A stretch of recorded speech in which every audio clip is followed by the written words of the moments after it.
La agencia libre está llegando a su fin, ya sabemos dónde van a jugar la mayoría de jugadores esta próxima temporada y creo que es un buen momento para empezar a hablar de los peores contratos que se han repartido. Bienvenidos a Basket 365, soy Denis. Como siempre ha habido contratos que tal vez no eran lo mejor que se podría haber hecho y de eso vamos a hablar hoy. Antes de nada, si estáis aquí me imagino que es porque os interesa la NBA, así que os animo a que suscribáis, dadle like a este vídeo en particular si os ha gustado y comentadme abajo lo que opinéis. Y ahora ya sí, voy a empezar.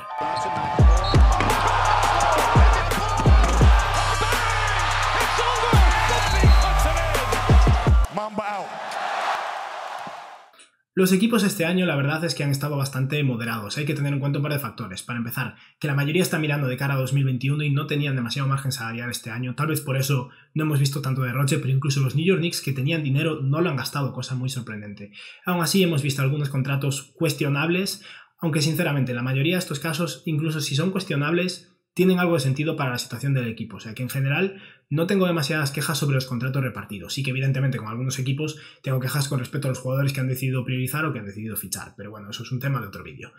Vamos a empezar entonces a hablar del primer contrato que para mí ha sido excesivo y es precisamente el que me imagino que todos tenéis en mente, que es Gordon Hayward. Gordon Hayward es un muy buen jugador, un jugador que en su momento era un All-Star, sufrió una lesión muy fea en Boston hace unos años y tras eso nunca ha vuelto a ser el mismo, pero esta temporada, antes de volver a lesionarse con en primer lugar la muñeca chocando con la Marcus Aldridge y después el tobillo en la burbuja, estaba jugando muy bien. Es un jugador que es muy eficiente, es capaz de tirar de tres, es capaz de pasar, es capaz de defender. Realmente Gordon Hayward es muy bueno. Se estimaba que en los Pacers y los Celtics, que eran los dos equipos que de momento que teníamos en mente, por lo menos, que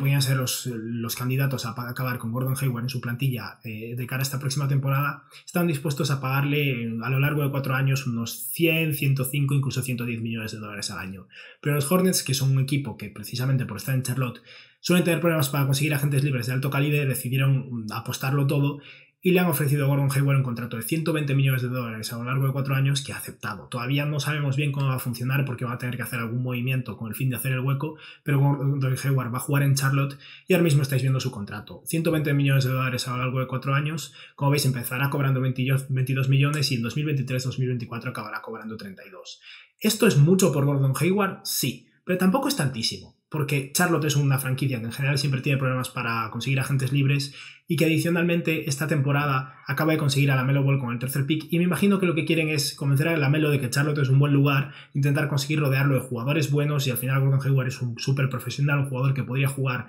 como playmaker secundario de LaMelo Ball o apoyarlo cuando haga falta, simplemente un jugador capaz de crear y de tirar. Y al final Charlotte está tomando un buen rumbo. Es verdad que están gastando demasiado, es posible que esto les dure en el futuro, pero Charlotte no suele atraer a agentes libres de gran calibre, así que no iban a ir fuerte en la agencia libre de 2021 porque no iban a conseguir a Giannis, ni a Oladipo, ni a ninguno de estos jugadores. Eso es algo que está bastante claro. Así que sí, el contrato es excesivo, pero tampoco me parece para tanto. Y si los equipos están dispuestos a pagar unos 25 millones de dólares por año a Hayward, que le estén pagando 30, no me parece para tanto. Y ahora vamos a hablar de dos jugadores que van un poco en pack,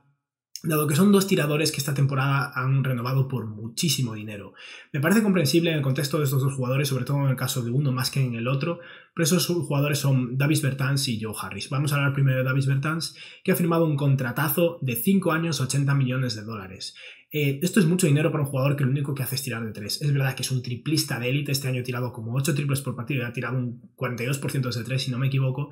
Pero está un equipo en los Washington Wizards que están limitados a nivel salarial con el contratazo de John Wall y con Bradley Beal, que evidentemente es el jugador al que quieren mantener, pero que están dispuestos a gastar y a mantener a un jugador como Bertans con el fin de eso, de convencer a Beal de que se quede en Washington, dado que en el momento que lo pierdan la cosa puede ponerse muy fea. Bertans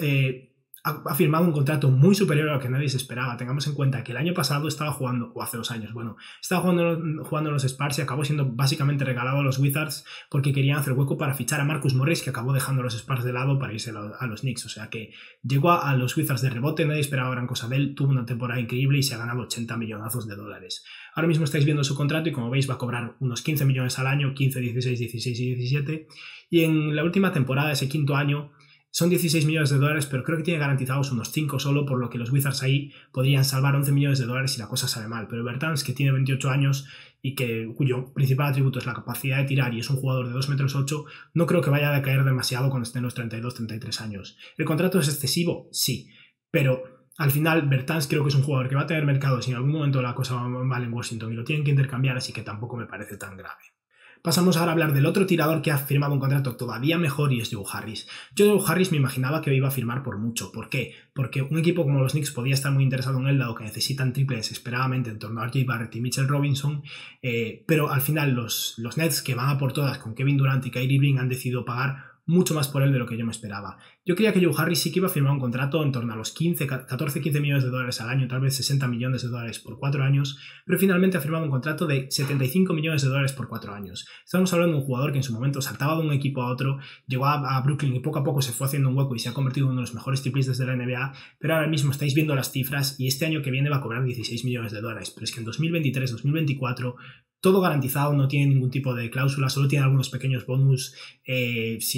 por rendimiento básicamente, pero va a cobrar 20 millones de dólares en 2024. Esto es un sueldo similar al de Zach LaVine, por ejemplo.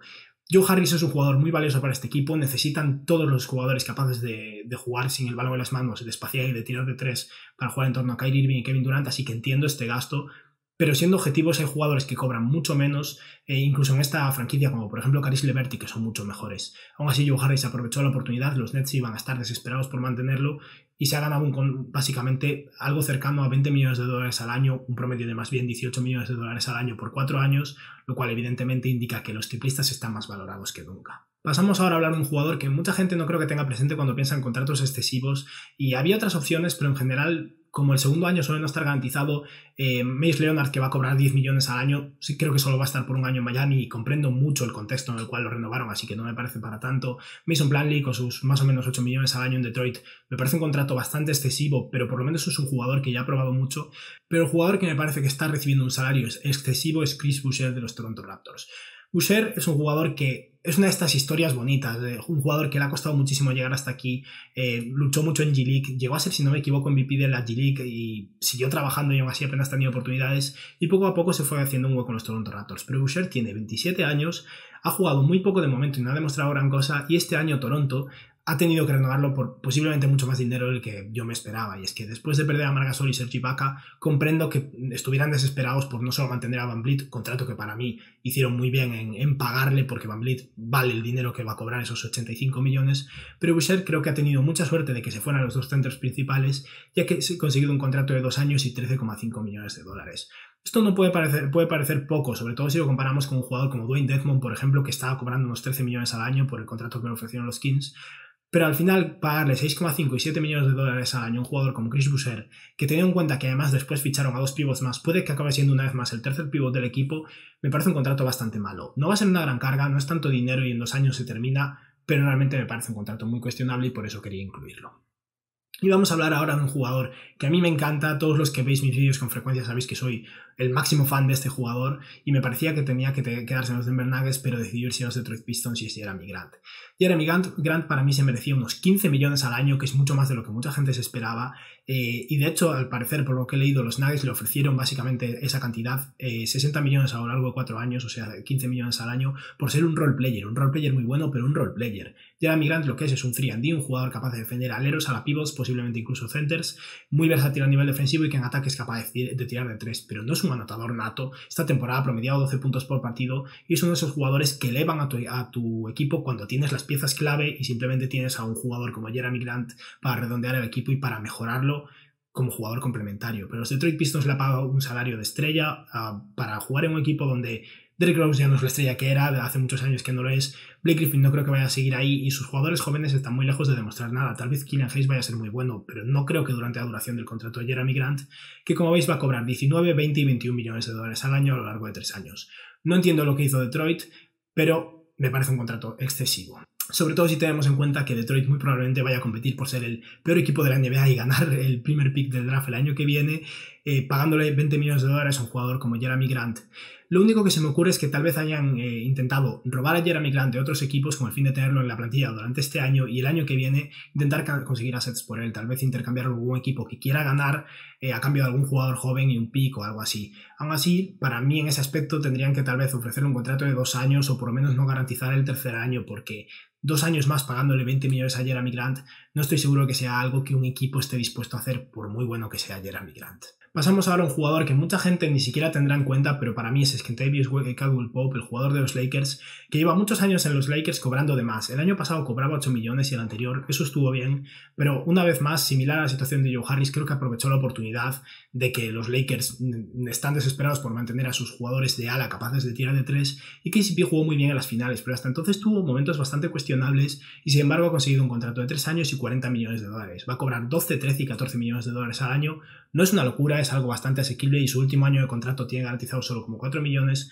pero aún así me parece que KCP ha conseguido robarle un poco de dinero a los Lakers. Y por último, uno de los peores contratos, no es el más grande, es el de Gordon Hayward, pero uno de los peores contratos es el de Marcus Morris. Marcus Morris ha conseguido en los Clippers, después de que perdieran a Montrezl Harrell, quedarse por 4 años 64 millones de dólares. Va a cobrar 15 millones al año y en 2023 de hecho va a cobrar 17. Morris es un buen jugador, pero no es un jugador que los equipos quieran por tanto tiempo porque al final le quita el balón de las manos a las estrellas del equipo, cosa que no siempre es útil. Y entiendo que lo quiera mantener ahora que tiene a Kawhi Leonard y Paul George y están desesperados por ganar, pero yo tal vez estaría dispuesto a ofrecerle 15 millones al año por 2 años, pero por 4 tiene 30 años además, ni siquiera es que tenga 26 y todavía esperes un progreso por su parte. Me parece un contrato excesivo, los Clippers están desesperados, lo entiendo, pero Marcus Morris la verdad es que se ha llevado una gran bolsa esta temporada. Y esto ha sido todo por hoy. Como veis, no ha habido contratos tan malos, podría haber sido mucho peor, pero bueno, espero que os haya gustado el vídeo y que tengáis un buen día. Adiós.